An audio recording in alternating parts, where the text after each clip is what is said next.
Sejak ratusan tahun lalu para pendakwa Islam dihadapkan pada tantangan berat saat mereka memasuki tanah Jawa dan sebagian kawasan Nusantara. Salah satunya adalah aliran kuno yang pernah hidup di dalam masyarakat Nusantara. Khususnya adalah masyarakat Jawa yang terkenal dengan istilah nama, Bhairawa Tantra. Aliran ini adalah sekte kebalikan dari ajaran Hindu yang menyatakan, untuk mencapai nirwana, manusia harus meninggalkan sisi keduniawian. Mereka menolak menyembah langit atau Tuhan untuk mencapai nirwana dan memilih menyembah Dewi Bumi. Disebutkan bahwasannya di Jawa saat itu sudah ada kerajaan Kalingga yang dipimpin Ratu Sima, yang mana wilayah kekuasaannya dari Jepara hingga Dieng. Banyak dari penduduknya menjadi penganut Bhairawa Tantra, yakni paham yang percaya bahwa mengumbar hawa nafsu dapat mengantarkannya ke nirwana atau surga. Aliran ini juga tertutup pada pendatang yang membawa ajaran baru, termasuk sangat tertutup saat datangnya ulama dari daerah Timur Tengah, yang ingin menyebarluaskan Islam di tanah Jawa. Jika mereka tahu akan keberadaan ada orang baru di wilayahnya, mereka langsung dimakan untuk ritual. Hal ini yang mengakibatkan ajaran baru sulit masuk ke Jawa, karena orang-orangnya dikenal sangat sakti dari hasil menjalani ritual menyimpang ini.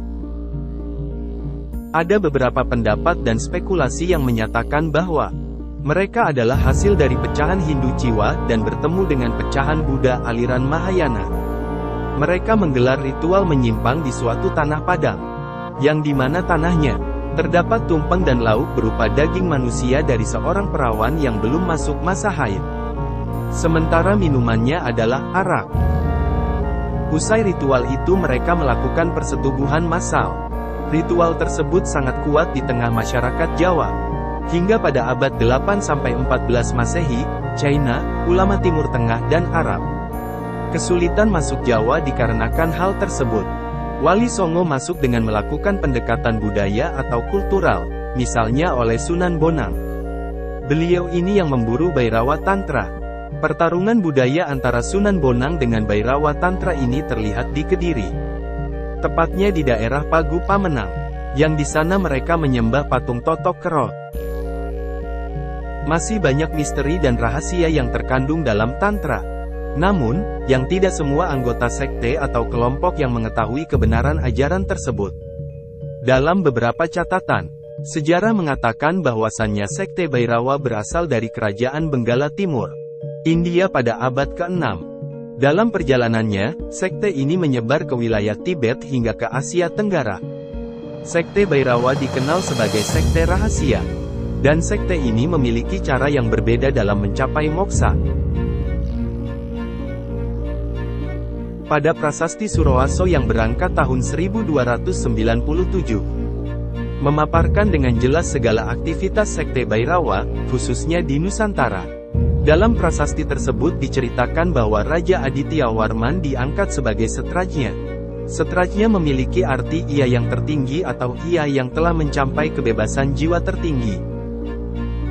Pada dasarnya pengikut sekte Bhairawa Tantra selalu berusaha mencapai kebebasan dan pencerahan atau moksa dengan cara yang sesingkat-singkatnya. Menurut para pengikutnya, pencerahan bisa diraih melalui sebuah kejenuhan total terhadap kenikmatan duniawi. Tujuan ini secara penuh memanjakan kenikmatan hidup dengan tanpa mengenal kekangan moral.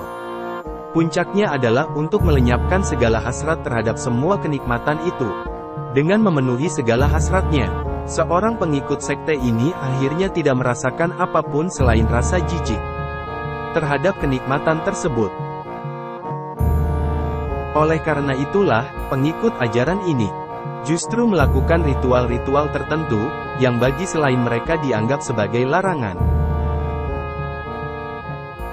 Hal ini sebagai usaha agar manusia bisa secepatnya meniadakan dirinya sendiri dan mempersatukan dirinya dengan dewanya yang tertinggi. Ritual mereka bersifat rahasia dan sangat mengerikan, yaitu menjalankan Panca Makara Puja atau Malima, dengan sebaik-baiknya dan sebanyak-banyaknya. Malima tersebut sebagai berikut.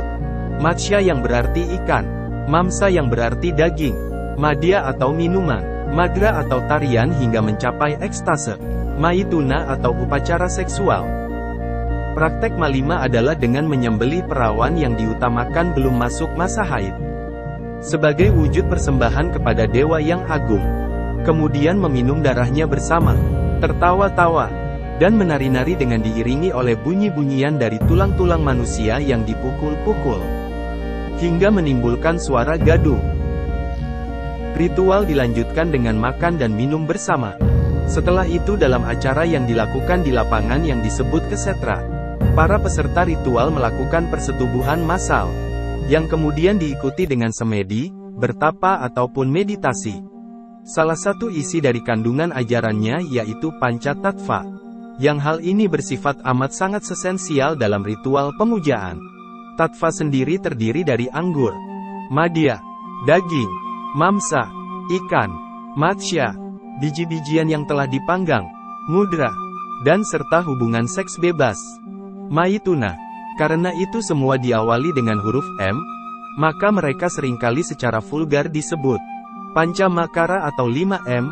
Panca-tattva mewakili minum, makan dan pertumbuhan. Penyebaran Islam di tanah Nusantara ini tak bisa lepas dari peran serta Wali Songo dan generasi sebelumnya, yang melakukan pendekatan kultural di tanah Jawa. Apalagi kala itu, penduduk Jawa dikenal paling susah menerima ajaran Islam karena telah punya paham Bhairawa Tantra. Dalam pertarungan budaya antara Sunan Bonang dengan Bhairawa Tantra ini terlihat di Kediri, yang lebih tepatnya di daerah Pagu Pamenang. Aliran yang terkenal sadis dan menyimpang ritualnya ini dihadapi oleh Sunan Bonang dengan membuat ritual serupa di sebelahnya.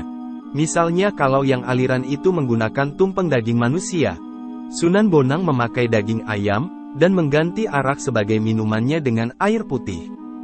Jika di sebelah menggunakan bacaan mantra-mantra, maka Sunan Bonang menggunakan bacaan tahlil dan lainnya. Maka sampai saat ini sebagian masyarakat Jawa masih melakukan acara atau doa bersama dengan makanan tumpeng, ayam ingkung dan sebagainya, dengan diiringi bacaan kalimat tauhid, tahmid, dan zikir oleh pesertanya dan doa-doa yang dibacakan oleh ustadz atau kiai. Jika tidak menggunakan pendekatan budaya seperti yang dilakukan oleh Wali Songo, mungkin Islam tidak akan mudah diterima oleh masyarakat di Pulau Jawa. Sejarah dan hubungan antara Wali Songo dengan Bhairawa Tantra ini juga pernah dijabarkan oleh salah satu ulama terkemuka bernama Kiai Haji Ahmad Muwafiq atau terkenal dengan nama Gus Muwafiq.